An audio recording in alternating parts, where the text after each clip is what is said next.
अगर हमने 3 क्वेश्चन का आंसर दे दिया कि इलेक्ट्रिसिटी क्यों फ्लो करता है, इलेक्ट्रिसिटी कब फ्लो करेगा और इलेक्ट्रिसिटी कैसे फ्लो करेगा, इन 3 क्वेश्चंस के आंसर अगर आपने दे दिए तो पूरा इलेक्ट्रिसिटी चैप्टर खत्म हो गया। मैं आपको अभी करके दिखाऊंगा कि कैसे इलेक्ट्रिसिटी चैप्टर इन 3 क्वेश्चन में ही सिमट के रह जाता है आपका सिलेबस। तो चलिए स्टार्ट करते हैं। हेलो एवरीवन, मैं हूं प्रिंस बर्बाद। I welcome you all on conceptual लोचा। आज हम देख रहे होंगे वन शॉट रिवीजन की सीरीज में 30 मिनट के अंदर अंदर हम खत्म कर रहे होंगे इलेक्ट्रिसिटी चैप्टर को, वो भी क्रिस्प रिवीजन के फॉर्म में। ये बोलने को रिवीजन है लेकिन आपको इसमें सब चीज डिटेल में मिलेगा, वो भी सिर्फ 30 मिनट्स में। तो चलिए, इस नोट्स का डिस्क्रिप्शन में मैं लिंक डाल दूंगा, वहां से आप नोट्स डाउनलोड कर लो और पढ़ो, ठीक है। तो स्टार्ट करते हैं इलेक्ट्रिसिटी चैप्टर। तो सबसे पहला क्वेश्चन आता है, ये तो बेसिक क्वेश्चन है कि इलेक्ट्रिसिटी होता क्या है। इसका उस क्वेश्चन से, उन तीनों क्वेश्चन से कोई लेना देना नहीं है। तो सबसे पहले देख लेते हैं कि इलेक्ट्रिसिटी होता क्या है। तो इलेक्ट्रिसिटी क्या है? चार्ज का फ्लो को हम इलेक्ट्रिसिटी बोलते हैं। भैया ये सब तो हम जानते हैं कि चार्ज का फ्लो को इलेक्ट्रिसिटी बोलते हैं। अब चार्ज क्या होता है? तो चार्ज मैटर की प्रॉपर्टी है किसी चीज को अट्रैक्ट करने की या रिपेल करने की। मींस एक दूसरे की ओर आएगा कि एक दूसरे को वापस धकेलेगा। फिर बताओ कि ये भैया चार्ज कितने टाइप के हो सकते हैं? तो चार्ज बेसिकली 2 टाइप के हो सकते हैं यहाँ पे, नेगेटिव, पॉजिटिव। ओके भैया, तो नेगेटिव वाले को हम इलेक्ट्रॉन बोलते हैं, पॉजिटिव वाले को प्रोटॉन बोलते हैं। ओके भैया, तो इसमें कितना चार्ज होगा? तो 1.10⁻19 कूलम्ब होगा इलेक्ट्रॉन में, और प्रोटॉन में भी, लेकिन ये पॉजिटिव होगा, ये नेगेटिव होगा। ओके भैया, तो अब ये बताओ भैया 1 कूलम्ब कितना होता है? तो 1 कूलम्ब चार्ज कितना होता है? 6 × 10⁸ इलेक्ट्रॉन्स। अब उसके बाद देखते हैं क्या। अब स्टार्ट करते हैं एनालिटिकल फ्लो ऑफ इलेक्ट्रिसिटी। मतलब इलेक्ट्रिसिटी का एक्चुअल मीनिंग, अंदर वाली बात क्या है? तो अंदर वाली बात क्या है कि इलेक्ट्रॉन्स के फ्लो को ही हम क्या बोलते हैं? इलेक्ट्रिसिटी बोलते हैं। ठीक है भैया, तो अब देखते हैं कि ये इलेक्ट्रिसिटी कब फ्लो करेगा। सबसे पहला क्वेश्चन कि इलेक्ट्रिसिटी कब फ्लो करेगा का आप आंसर जान रहे होंगे। तो इलेक्ट्रिसिटी कब फ्लो करेगा? जब पोटेंशियल डिफरेंस होगा। भैया ये पोटेंशियल डिफरेंस क्या होता है? तो पोटेंशियल डिफरेंस क्या होता है? देखो, एक नदी से नीचे पानी आ रहा है, क्यों आ रहा है? तो मैं डायरेक्ट बोलूं तो क्योंकि पोटेंशियल डिफरेंस है। क्या नदी में नीचे से पानी ऊपर जा सकता है क्या? नहीं भैया, वो स्लोप नीचे है तो कैसे जाएगा? ऊपर थोड़ी चला जाएगा। तो उसी तरह उसी को यहां पे क्या कर रहा है? ग्रेविटी काम कर रहा है। बोलोगे आप कि यहां पे तो ग्रेविटी काम कर रहा है, तो ये ग्रेविटी की तरह ही है, खींचता है। पॉजिटिव ऊपर से नीचे की ओर जाएगा। ऊपर मीन्स हाई पोटेंशियल डिफरेंस एक जोन होता है, एक लो पोटेंशियल डिफरेंस होता है। तो हाई वाला से लो की तरफ जाएगा। तो पोटेंशियल डिफरेंस क्या होता है? तो चार्ज होता है, हर एक कंडक्टर में या हर एक ऑब्जेक्ट में चार्ज होगा। ठीक है भैया, तो चार्ज अगर होगा तो फ्लो हो ही रहा है, तो भैया फिर हम इलेक्ट्रिसिटी का बिल क्यों दे रहे हैं? तो ऐसा कोई बात नहीं है, चार्ज फ्लो तो हो रहा है, लेकिन क्या है कि किधर किधर भी हो रहा है। तो अब किधर किधर भी हो रहा है तो क्या होता है कि एक दूसरे को आपस में कैंसिल कर देता है, टकरा टकरा के सब खत्म हो गया। एक इधर जा रहा है, एक इधर जा रहा है, एक इधर जा रहा है, तो सब एक दूसरे से टकरा टकरा के खत्म हो गया, तो नेट जीरो हो गया। तो अब क्या है कि इसको सब चाहना है हमको। क्या इलेक्ट्रिसिटी का मतलब क्या होता है कि सबको एक तरफ फ्लो करवा दो। क्या करो? सबको एक तरफ। अच्छा, सबको एक तरफ फ्लो करवाने को बोलते हैं भैया? हाँ, तो सबको एक तरफ फ्लो करवाना है आपको। तो अब देखिए क्या है कि उसको फ्लो करवाने के लिए जो चीज रिक्वायर्ड है वो है पोटेंशियल डिफरेंस। ओके भैया, तो पोटेंशियल डिफरेंस क्या होता है कि एक पॉइंट से दूसरे पॉइंट लाने तक जो वर्क डन करना पड़ा उसी को हम क्या बोलते हैं? Potential difference. क्या भैया, मान लो कि यहाँ पे पॉइंट बी पे एक चार्ज रखा हुआ था क्यू नाम का, ठीक है। अब उसको ए तक लाना है, तो अब क्या हो गया कि पोटेंशियल डिफरेंस क्या होगा? V A minus V B. क्यों? यहां से यहां तक लाने में जितना वर्क डन करना पड़ा, तो क्या हो गया? वर्क डन, तो ब्रिंग यूनिट चार्ज, ठीक है, from one point two another, एक पॉइंट से दूसरे पॉइंट तक। ये यूनिट चार्ज क्या होता है भैया?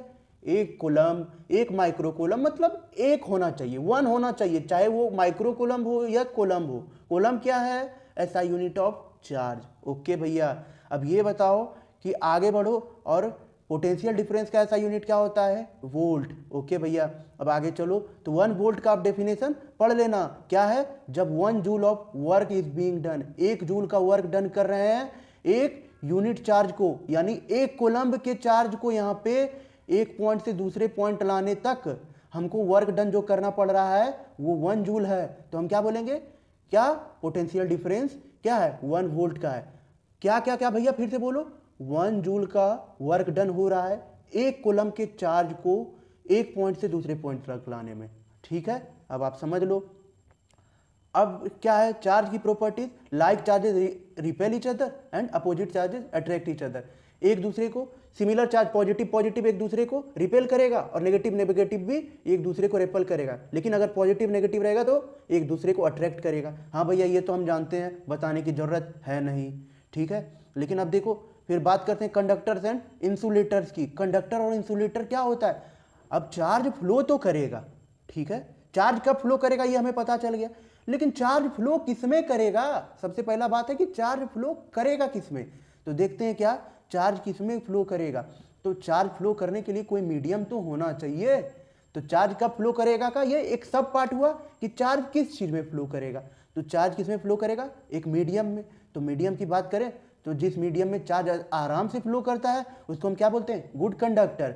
तो सारा मेटल जो है इलेक्ट्रिसिटी को आराम से कंडक्ट करता है क्योंकि उनके पास लूजली बाउंड फ्री इलेक्ट्रॉन्स होते हैं। जैसे सोडियम के पास क्या है 281, ठीक है, तो इसके पास देखो 1 फ्री है कि नहीं, 1 ये डोनेट करना चाहता है कि नहीं, इसी को तो बोलते हैं फ्री इलेक्ट्रॉन। ओके भैया हमको समझ में आ रहा है। तो चलो अब आगे बढ़ें।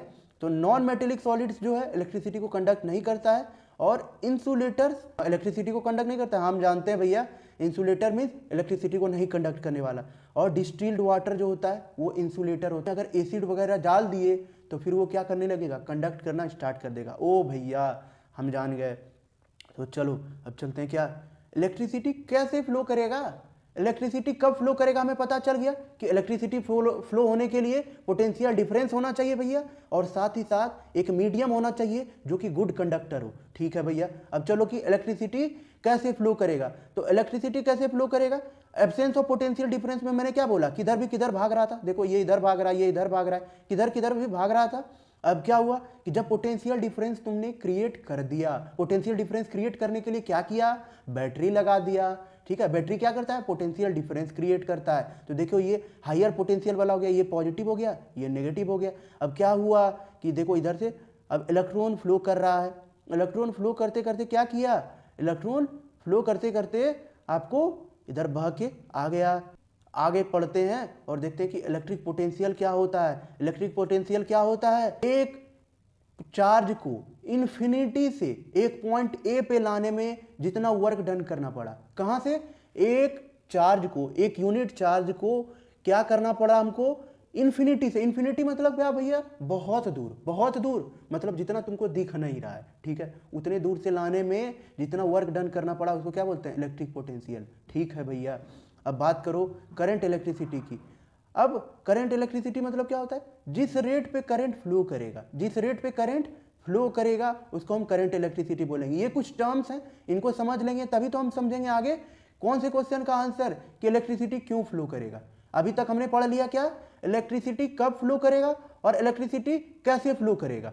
इलेक्ट्रिसिटी क्यों फ्लो करेगा ये जानने के लिए हमें करंट इलेक्ट्रिसिटी सबका डेफिनेशन समझना पड़ेगा। तो चलो समझते हैं कि amount of charge flowing through a particular area, एक पर्टिकुलर एरिया से कितना चार्ज फ्लो कर रहा है उसी को हम करंट इलेक्ट्रिसिटी बोलते हैं, Q बाई टी। ओके भैया, करंट का ऐसा यूनिट एम्पियर। ओके, तो चलो 1 एम्पियर क्या होता है, जब एक कोलम का चार्ज, देखो मैं बताता हूँ ट्रिक, देखो आपको जब याद करना पड़े कि 1 कोलम क्या होता है या फिर आपको याद करना पड़े 1 एम्पियर क्या होता है करंट इलेक्ट्रिसिटी के लिए, तो क्या करो वहां पे क्या करो, यहाँ पे Q बाई टी है, तो Q का ऐसा यूनिट जानते हो ना, हाँ भैया कोलम्ब होता है।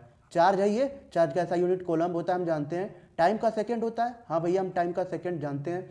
तो क्या करो, कुछ नहीं, ऊपर 1 लगा दो, नीचे 1 लगा दो और इसको डिफाइन कर दो। अब क्या है, ये 1 कोलम्ब क्या है, चार्ज है। तो देखो क्या है, if 1 coulomb of charge passes, ठीक है, थ्रू अ प्लेस।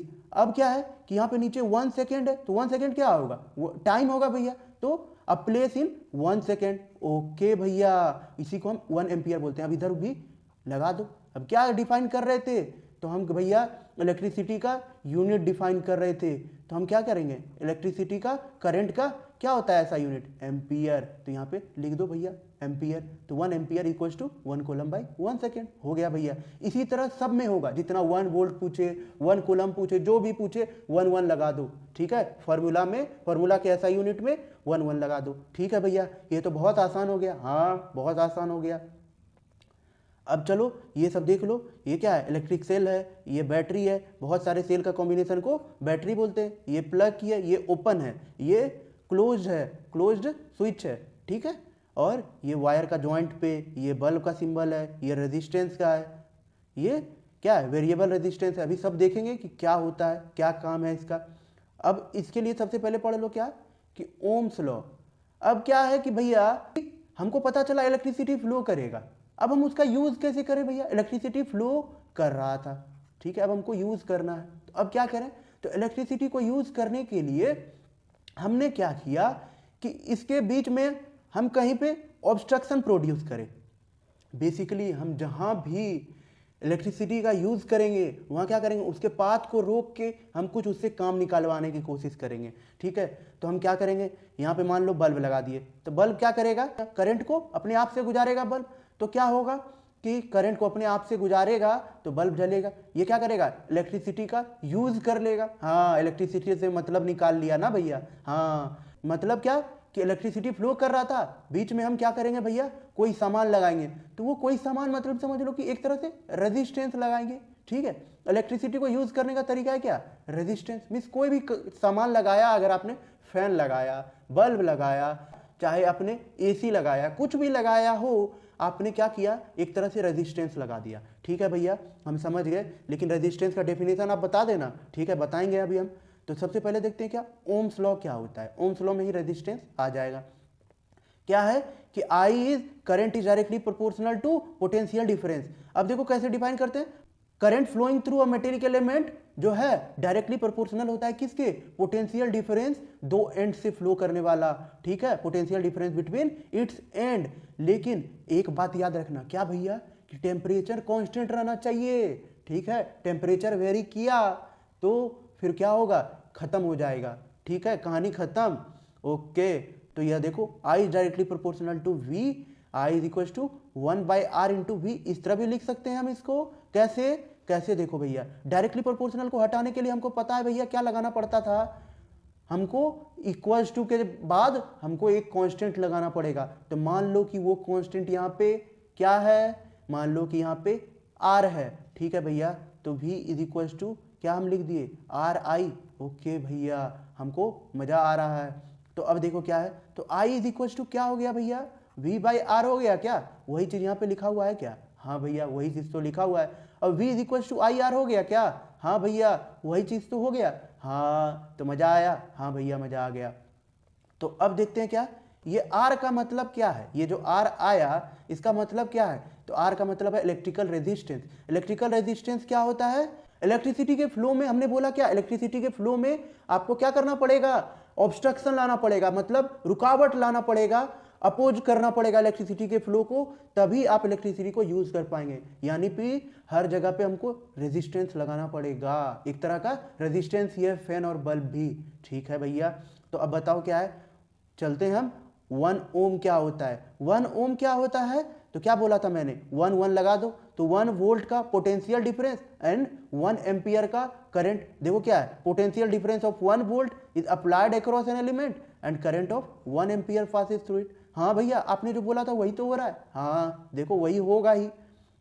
तो ऐसा यूनिट रेजिस्टेंस का क्या हुआ, ये 1 वोल्ट पर 1 एम्पियर को क्या बोल दिया, 1 ओम। तो ओम समझ गए, वोल्ट पर एम्पियर को ओम भी बोलते हैं, ठीक है भैया, मान लोगों ने नाम दे दिया, ठीक है, साइंटिस्ट लोगों ने, समझ गए ना मान लो, ठीक है, साइंटिस्ट। तो रजिस्टर, अब क्या रजिस्टर, तो रजिस्टर एक डिवाइस होता है जो कि क्या करता है, इलेक्ट्रिकल रेजिस्टेंस को प्रोड्यूस करता है, ठीक है भैया, हमें समझ में आ रहा है।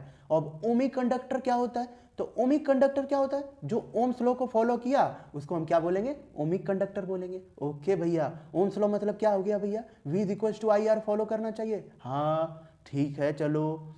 तो अब देखो इसके ओमिक कंडक्टर जो होगा वो ऐसा ग्राफ बनाएगा, ये क्या है, करंट है, करंट और वोल्टेज का ग्राफ है। देखो ये क्या होना चाहिए, स्ट्रेट लाइन होना चाहिए, हर I के बाद यहाँ पे एक अलग V मिलना चाहिए, लेकिन क्या है, रेशियो सेम होना चाहिए।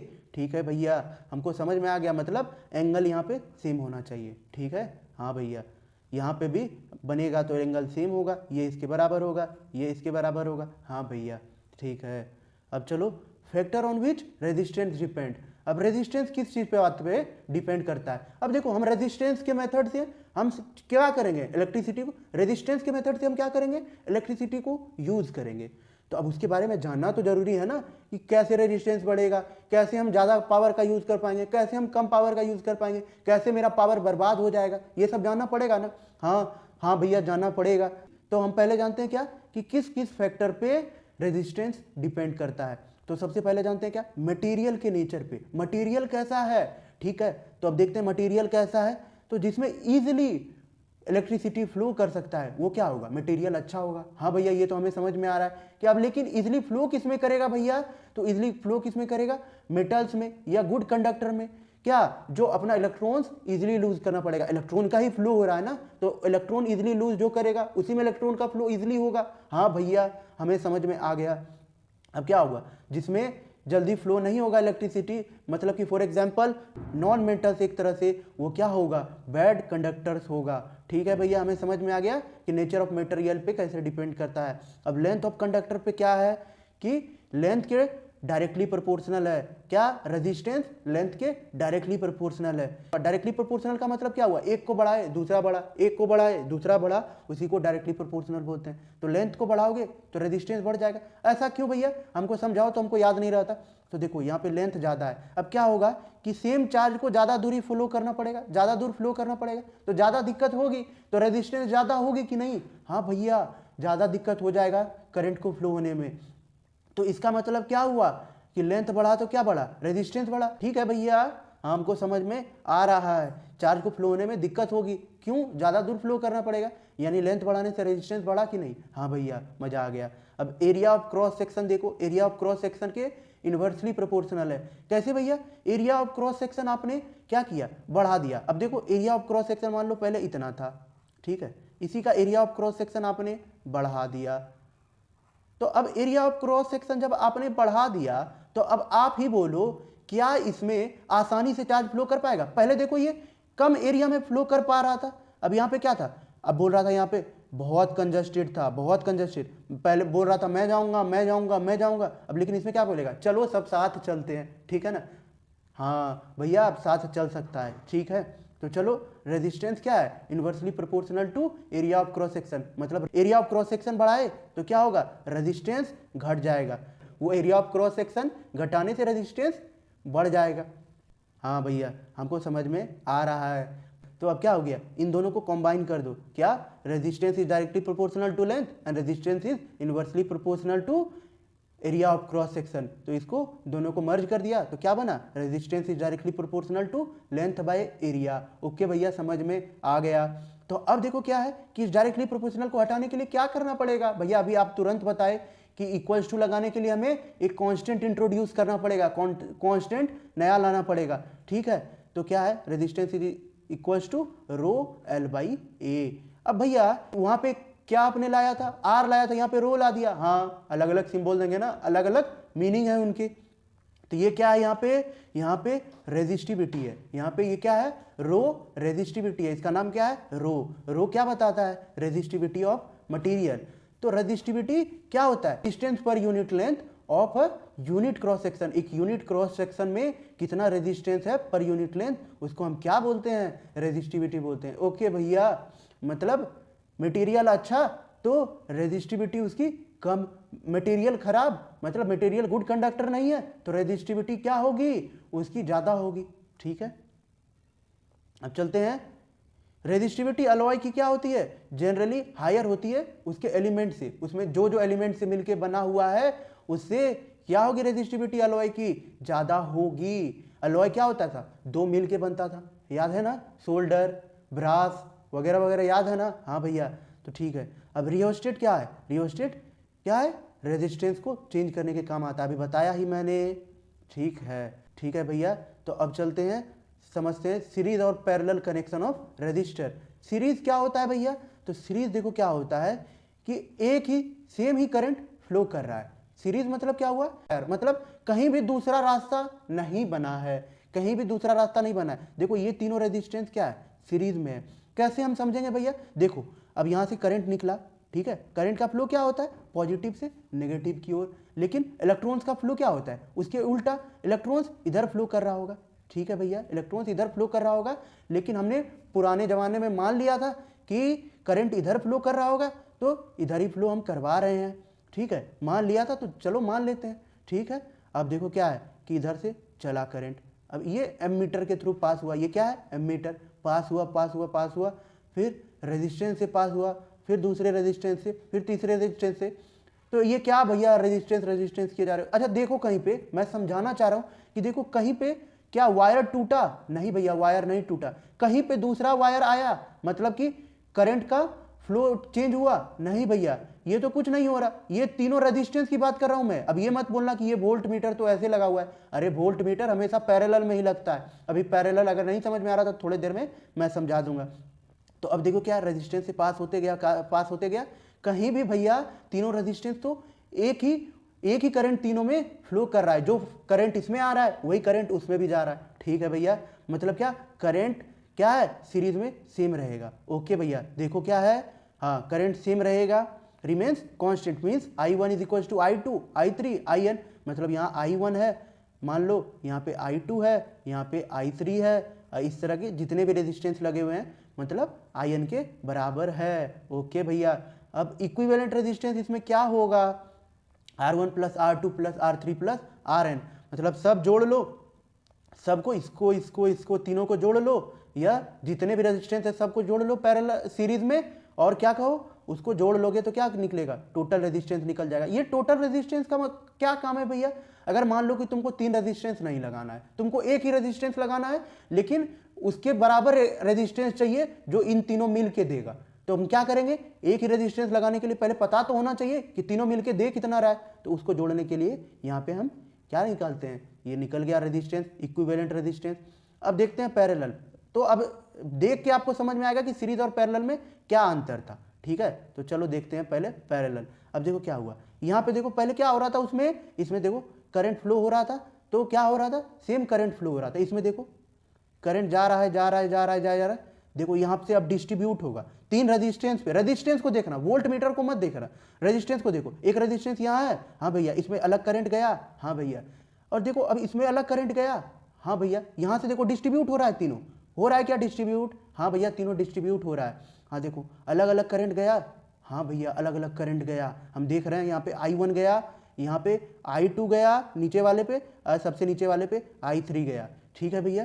और फिर जाके यहाँ देखो मिल गया, फिर जाके यहाँ पे मिल गया, और फिर I हो गया, हाँ भैया यहाँ पे I करंट आ रहा था, I आते आते क्या हुआ, यहाँ तीनों रेजिस्टेंस में अलग अलग करंट चला गया। मतलब क्या भैया कि पैरेलल में करंट अलग अलग होगा, हाँ पैरेलल में करंट अलग अलग होगा, और क्या होगा, पोटेंशियल डिफरेंस सेम होगा, इसमें क्या होगा, पोटेंशियल डिफरेंस इसमें सेम होगा, देख लो, ठीक है।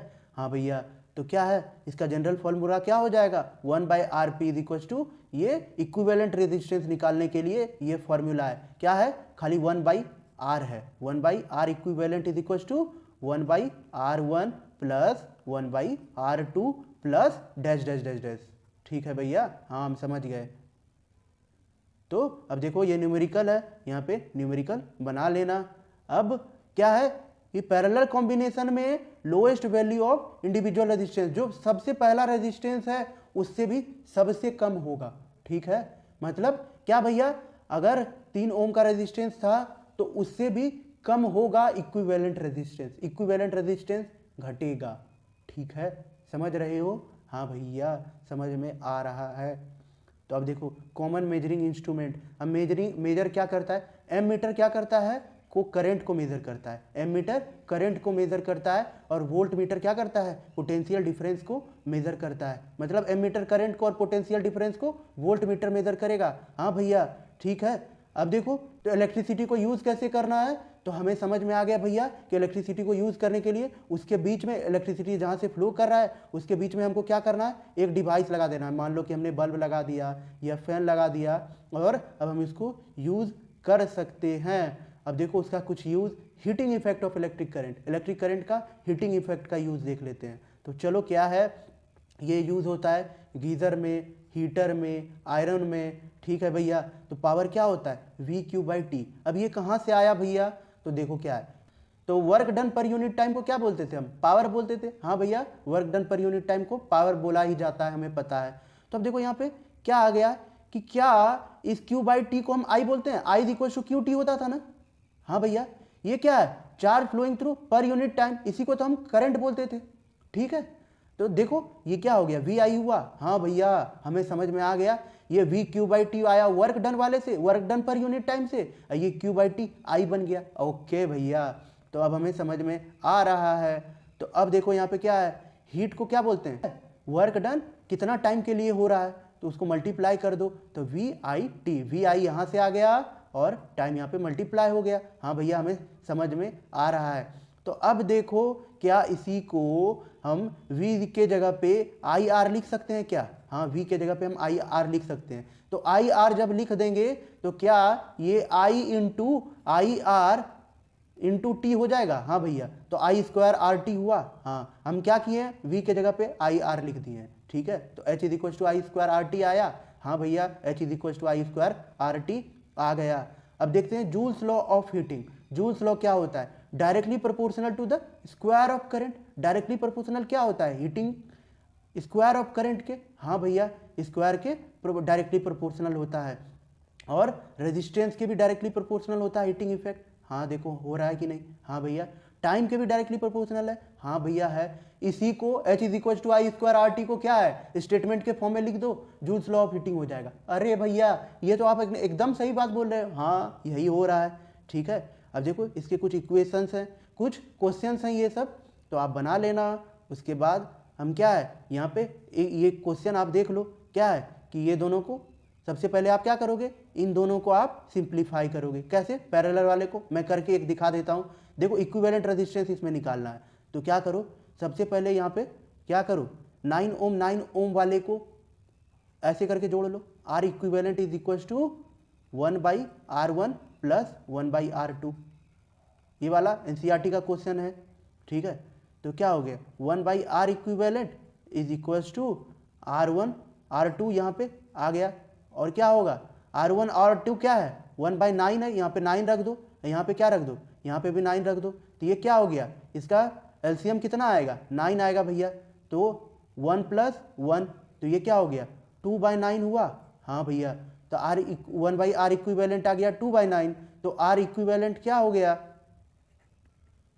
R इक्विवेलेंट 4.5 हो गया, ठीक है। अब ये 4.5 हो गया और ये 9 ओम क्या है, ये सीरीज में है। तो अब क्या, ये नया वाला जो बना ये ऐसा बना 9 ओम, और यहाँ पे ये 9 ओम हो गया, ये 4.5 ओम हो गया, ठीक है। ये ऐसा बन गया भैया, और ऐसे कर दो, ठीक है। अब ये यही वाला सेम चीज़ है, ठीक है भैया, हमें दिख रहा है कि ये सेम चीज़ है, ठीक है। तो अब जुड़ जाएगा, सिंपली जुड़ जाता है, क्या सीरीज में सिंपली जुड़ जाता है रेजिस्टेंस।